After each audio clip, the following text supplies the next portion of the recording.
जय श्री राधे कृष्णा। ओम नमो भगवते वासुदेवाय नमः। बृहस्पति भगवान के पद्म पुराण के अनुसार मनचाहे फल की प्राप्ति के लिए भगवान बृहस्पति देव की पूजा करके बृहस्पतिवार की कथा का श्रवण अवश्य करना चाहिए।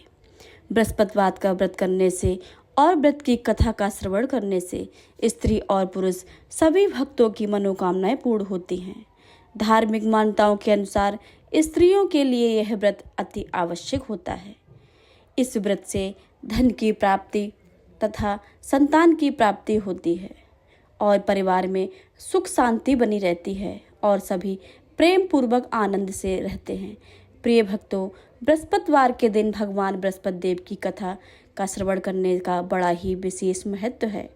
सुख समृद्धि की कामना रखने वाले भक्तगण इस वीडियो को लाइक करके कमेंट में भगवान विष्णु की जय लिख दीजिए। आप सभी श्रवण करेंगे मनोकामनाओं को पूर्ण करने वाली बृहस्पतिवार की पौराणिक कथा। प्रेम से बोलिए भगवान विष्णु की जय, माता लक्ष्मी की जय। भारतवर्ष में एक प्रतापी और दानी राजा राज करता था। वह नित्य गरीबों और ब्राह्मणों की सहायता करता था। यह बात उसकी रानी को अच्छी नहीं लगती थी। वह ना ही गरीबों को दान देती थी और ना ही भगवान का पूजन करती थी और राजा को दान करने से मना किया करती थी। एक दिन राजा शिकार खेलने वन को गए हुए थे तो रानी महल में अकेली थी। उसी समय बृहस्पति देव साधु वेश में राजा के महल में भिक्षा लेने के लिए गए और भिक्षा मांगी। रानी ने भिक्षा देने से इनकार कर दिया और कहा कि हे साधु महाराज, मैं तो दान पुण्य से तंग आ गई हूँ। मेरे पति सारा दिन धन लुटाते ही रहते हैं।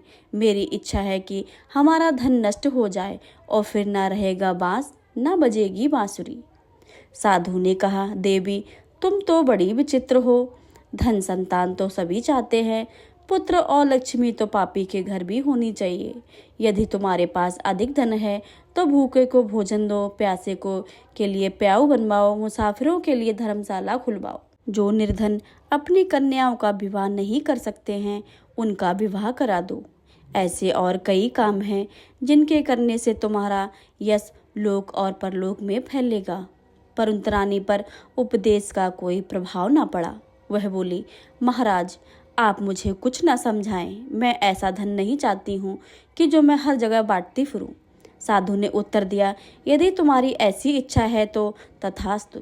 तुम ऐसा करना कि बृहस्पतिवार को घर लीपकर पीली मिट्टी से अपना सिर धोकर स्नान करना, भट्टी चढ़ाकर कपड़े धोना। ऐसा करने से आपका सारा धन नष्ट हो जाएगा। इतना कहकर वह साधु महाराज से में अलोप हो गए। साधु के अनुसार कई बातों को पूरा करते हुए रानी को केवल 3 बृहस्पतिवार ही बीते थे कि उसकी सारी धन संपत्ति नष्ट हो गई।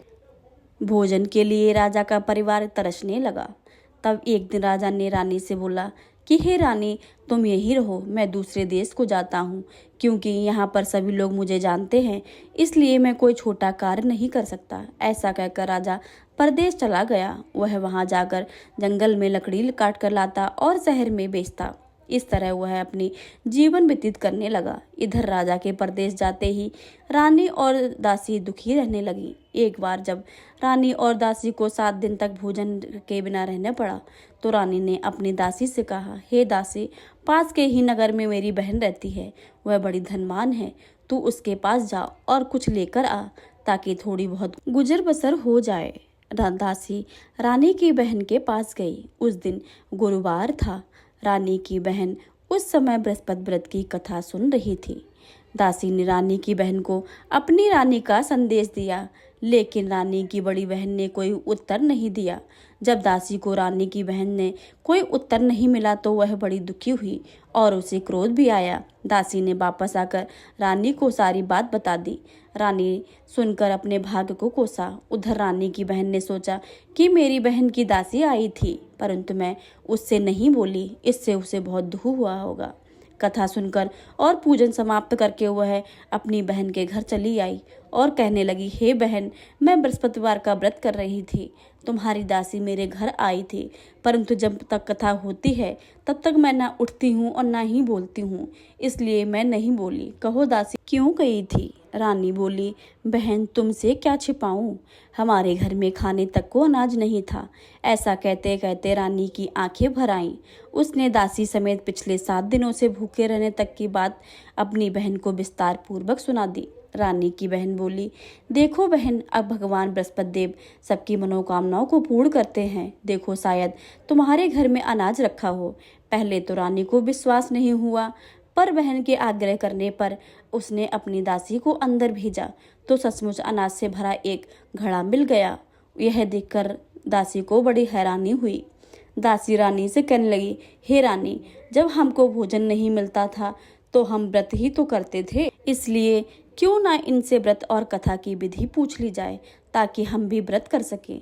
तब रानी ने अपनी बहन से बृहस्पतिवार व्रत के बारे में पूछा। उसकी बहन ने बताया, बृहस्पतिवार के व्रत में चने की दाल और मुनक्का से भगवान विष्णु का केले की जड़ में पूजन करें तथा दीपक जलाएं, व्रत कथा सुने और पीला भोजन ही करें। इसमें बृहस्पति देव प्रसन्न होते हैं। व्रत की पूजन विधि बताकर रानी की बहन अपने घर को लौट गई। 7 दिन के बाद जब गुरुवार आया तो रानी और दासी ने व्रत रखा। घुड़साल में जाकर चना और गुड़ लेकर आई, फिर उसको केले की जड़ तथा भगवान विष्णु का पूजन किया। अब पीला भोजन कहाँ से आए, इस बात को लेकर दोनों बहुत दुखी थे। चूंकि उन्होंने व्रत रखा था इसलिए बृहस्पति देव उनसे प्रसन्न थे, इसलिए वे एक साधारण व्यक्ति का रूप धारण कर 2 थाली में सुंदर पीला भोजन दासी को दे गए। भोजन पाकर दासी बहुत प्रसन्न हुई। फिर रानी के साथ मिलकर उन्होंने भोजन ग्रहण किया। उसके बाद से सभी गुरुवार और व्रत को पूजन करने लगी। भगवान विष्णु की कृपा से उनके घर में फिर धन संपत्ति आ गई, परंतु रानी फिर से पहले की तरह आलस करने लगी।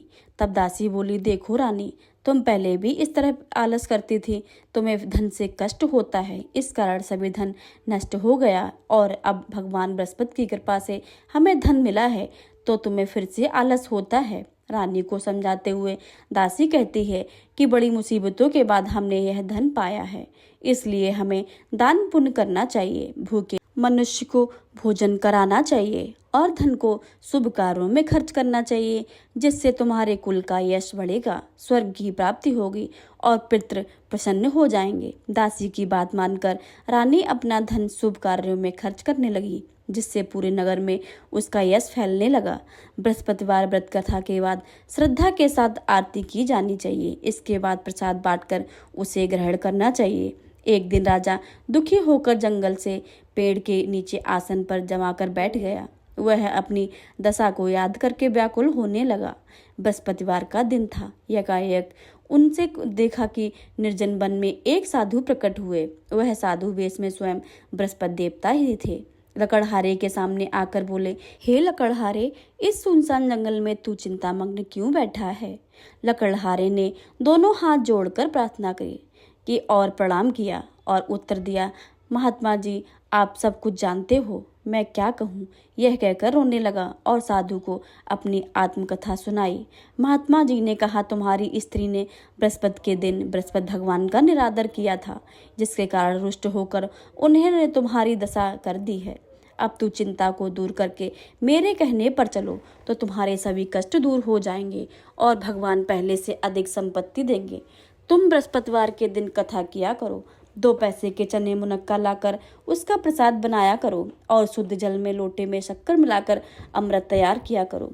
कथा के पश्चात अपने सारे परिवार और सुनने वाले प्रेमियों को अमृत व प्रसाद बांटकर आप भी ग्रहण किया करो। ऐसा करने से भगवान तुम्हारी सभी मनोकामनाएं पूरी करेंगे। साधु के ऐसे वचन सुनकर लकड़हारा बोला, हे प्रभु, मुझे लकड़ी बेचकर इतना पैसा नहीं मिलता है जिससे भोजन के उपरांत कुछ बचा सकूं। मैंने रात्र में अपनी पत्नी को व्याकुल देखा। मेरे पास कुछ भी नहीं है जिससे मैं उसकी खबर मंगा सकूं। साधु ने कहा, हे लकड़हारे, तुम किसी बात की चिंता मत करो। बृहस्पति के दिन तुम रोजाना की तरह लकड़ियां लेकर शहर को जाओ। तुमको रोजाना से दुगना धन प्राप्त होगा, जिससे तुम भली भांति भोजन कर लोगे और बृहस्पति देवता की पूजा का सामान भी आ जाएगा। इतना कहकर साधु अंतर्ध्यान हो गए। धीरे धीरे समय व्यतीत होने पर फिर वही बृहस्पतिवार का दिन आया। लकड़हारा जंगल से लकड़ी काट कर किसी शहर में बेचने गया। उसे उस दिन से उसके सभी कलेश दूर हो गए। परंतु जब दोबारा गुरुवार का दिन आया तो बृहस्पतिवार का व्रत करना भूल गया। इस कारण बृहस्पति भगवान नाराज हो गए। उस दिन उस नगर के राजा ने विशाल यज्ञ का आयोजन किया था तथा शहर के सभी यहाँ घोषणा करवा दी कि कोई भी मनुष्य अपने घर में भोजन नहीं बनाएगा, ना आग जलाएगा। समस्त जनता मेरे यहाँ भोजन करने आएगी। इस आज्ञा को ना मानने वाले उसे फांसी की सजा दी जाएगी। इस तरह की घोषणा संपूर्ण नगर में करवा दी गई। राजा की आज्ञा के अनुसार शहर के सभी लोग भोजन करने गए, लेकिन लकड़हारा कुछ देर में पहुंचा, इसलिए राजा उसको अपने साथ घर में ले गए और ले जाकर भोजन करा रहे थे तो रानी की दृष्टि उस खूंटी पर पड़ी जिस पर उसका हार लटका हुआ था। वह वहां पर दिखाई नहीं दिया। रानी ने निश्चय किया कि मेरा हार इस मनुष्य ने ही चुराया है और उसे सिपाहियों को बुलाकर उसको कारागार में डलवा दिया। जब लकड़हारा कारागार में पड़ गया और बहुत ही दुखी होकर विचार करने लगा कि ना जाने कौन से पूर्व जन्म ने कर मुझे यह प्राप्त दुख हुआ है, और उसी साधु को याद करके रोने लगा जो कि जंगल में मिला था। उसी समय तत्काल बृहस्पति देव साधु के रूप में प्रकट हुए और उसकी दशा को देखकर कहने लगे, अरे मूर्ख, तूने बृहस्पति देवता की कथा नहीं करी, इस कारण तुझे दुख प्राप्त हुआ है। अब तू चिंता मत कर। बृहस्पतिवार के दिन कारागार के दरवाजे पर 4 पैसे पड़े मिलेंगे, उनसे तू बृहस्पति देवता की पूजा करना, तेरे सभी कष्ट दूर हो जाएंगे। बृहस्पतिवार के दिन उसे 4 पैसे मिले। लकड़हारा ने कथा कही। उसी रात्र को बृहस्पति देवता ने उस नगर के राजा को स्वप्न में कहा, हे राजा, तुमने जिस आदमी को कारागार में बंद किया था वह निर्दोष है, वह राजा है, उसे छोड़ देना। रानी का हार उसी खूंटी पर लटका है। अगर तू ऐसा नहीं करेगा तो मैं तेरा सारा राज्य नष्ट कर दूंगा। इस तरह रात्र के स्वप्न को देखकर राजा प्रातःकाल उठा और खूंटी पर हार देखकर लकड़हारे को बुलाकर क्षमा मांगी तथा लकड़हारे को योग्य सुंदर वस्त्र आभूषण देकर विदा कर दिया। बृहस्पति देव की आज्ञा के अनुसार लकड़हारा अपने नगर को चल दिया। जब राजा अपने नगर के निकट पहुंचा तो उसे बड़ा आश्चर्य हुआ। नगर में पहले से अधिक बाग, तालाब, कुएं तथा बहुत सी धर्मशालाएं, मंदिर आदि बन गईं। राजा ने पूछा, यह सब किसके बाग और धर्मशाला है? तब नगर में सब लोगों कहने लगे कि यह रानी और बांदी के हैं। तो राजा को बड़ा आश्चर्य हुआ और गुस्सा भी आया। जब रानी ने यह खबर सुनी कि राजा आ रहे हैं तो उन्होंने बांदी से कहा कि हे दासी, देख राजा हमको कितनी बुरी हालत में छोड़ गए थे। हमारी ऐसी हालत देखकर वह कहीं लौट ना जाएं, इसलिए तू दरवाजे पर खड़ी हो जा। आज्ञा के अनुसार दासी दरवाजे पर खड़ी हो गई। राजा आए तो उन्हें अपने साथ लिवाग ले गई। तब राजा को क्रोध आया और अपनी रानी से पूछा कि यह धन तुम्हें कैसे प्राप्त हुआ? तब उन्होंने कहा कि हमें यह धन बृहस्पति देव के इस व्रत के प्रभाव से प्राप्त हुआ है। राजा ने निश्चय किया कि 7 रोज बाद तो सभी बृहस्पति का पूजन करते हैं, परंतु मैं दिन में 3 बार कहानी तथा रोज व्रत किया करूंगा। अब हर समय राजा के दुपट्टे में चने की दाल बंधी रहती थी और दिन में 3 बार कहानी कहता था। एक रोज राजा ने विचार किया कि चलो अपनी बहन के यहाँ हो आए। इस तरह निश्चय करके राजा घोड़े पर सवार होकर अपनी बहन के यहाँ को चलने लगा। मार्ग में उसने देखा कि कुछ आदमी एक मुर्दे को ले जा रहे थे। उन्हें रोककर राजा कहने लगे, अरे भाइयों, मेरे बृहस्पति देव की कथा सुन लो। वे बोले, लो हमारा आदमी मर गया है, इनको अपनी कथा की पड़ी है। परंतु कुछ आदमी बोले, अच्छा कहो, हम तुम्हारी कथा भी सुनेंगे। राजा ने दाल निकाली और जब कथा आधी हुई तो मुर्दा हिलने लग गया और जब कथा समाप्त हुई तो राम राम कहकर मनुष्य खड़ा हो गया। आगे मार्ग में उसे एक किसान खेत में हल चलाता हुआ मिला। राजा ने उसे देखा और उससे बोला, अरे भाई, तुम मेरे बृहस्पतिवार की कथा सुन लो। किसान बोला, जब तक मैं तेरी कथा सुनूंगा तब तक 4 हरिया जोत लूंगा। जा अपनी कथा किसी और को सुनाना। इस तरह राजा आगे चलने लगा। राजा के हटते ही बैल पछाड़ खाकर गिर गए तथा किसान के पेट में बड़ी जोर से दर्द होने लगा। उस समय उसकी माँ रोटी लेकर आई। उसने जब यह देखा तो अपने पुत्र से यह सब हाल पूछा और बेटे ने हाल कह दिया। तो बुढ़िया दौड़ी दौड़ी उस घुड़सवार के पास गई और उनसे बोली कि मैं तेरी कथा सुनूंगी, तू अपनी कथा मेरे खेत पे चलकर ही कहना। राजा ने बुढ़िया के खेत में जाकर कथा कही, जिसके सुनते ही वह बैल खड़े हो गए तथा किसान के पेट का दर्द बंद हो गया। राजा अपनी बहन के घर पहुंचा। बहन ने भाई की खूब मेहमानी की। दूसरे रोज प्रातः काल राजा जग गए और देखने लगे कि सब लोग भोजन कर रहे हैं। राजा ने अपनी बहन से कहा, ऐसा कोई मनुष्य है जिसने भोजन नहीं किया हो, मेरे बृहस्पतिवार की कथा सुन ले। बहन बोली, हे भैया, यह देश ऐसा ही, पहले यहाँ लोग भोजन करते हैं, बाद में अन्य काम करते हैं। अगर कोई पड़ोसी में है तो देख आऊं। वह ऐसा कहकर देखने चली गई, परंतु उसे कोई ऐसा व्यक्ति नहीं मिला जिसने भोजन ना किया हो। अतः वह एक कुम्हार के घर गई जिसका लड़का बहुत बीमार था। उसे मालूम था कि उन्होंने 3 दिन के भोजन नहीं किया है। रानी ने अपने भाई की कथा सुनने के लिए कुम्हार से कहा तो वह तैयार हो गया। राजा ने जाकर बृहस्पतिवार की कथा कही, जिसको सुनकर उसका लड़का ठीक हो गया। अब तो राजा की प्रशंसा होने लगी थी। एक रोज राजा ने अपनी बहन से कहा कि हे बहन, हम अपने घर को जाएंगे, तुम भी तैयार हो जाओ। राजा की बहन ने अपनी सास से कहा। सास ने कहा, हाँ चली जा, परंतु अपने लड़के को मत ले जाना, क्योंकि तेरे भाई के कोई औलाद नहीं है। बहन ने अपने भैया से कहा, हे भैया, मैं तो चलूंगी, पर मेरा कोई बालक नहीं जाएगा।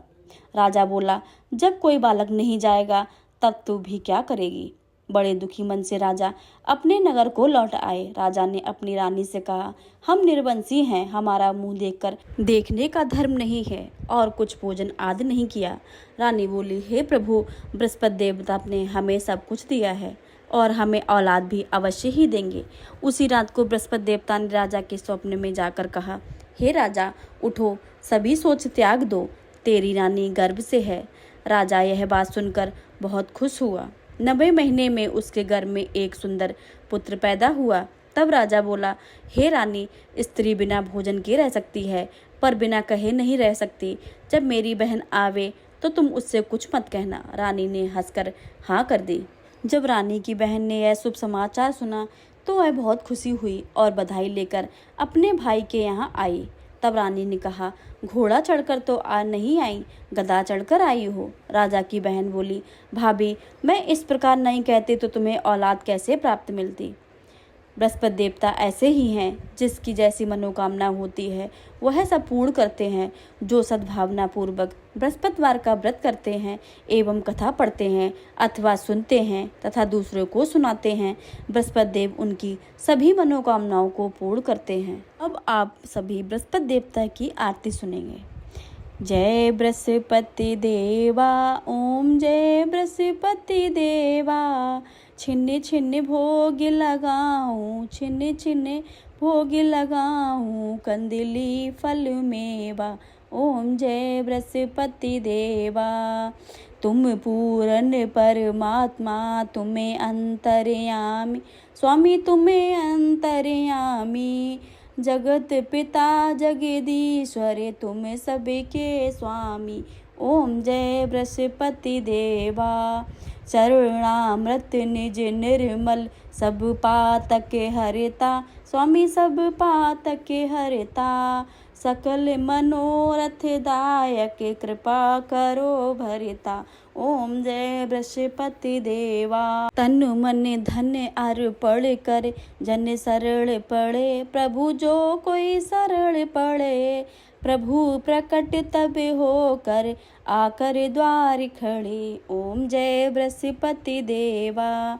दीन दयाल दयानिधि, भक्तन हितकार, स्वामी भक्तन हितकारी, पाप दोष सब हरता, भवबंधन हारी, ओम जय बृहस्पति देवा। सकल मनोरथ दायक, सब संशय हारो, स्वामी सब संशय हारो, विषय विकार मिटाओ, संतन सुखकारी, ओम जय बृहस्पति देवा।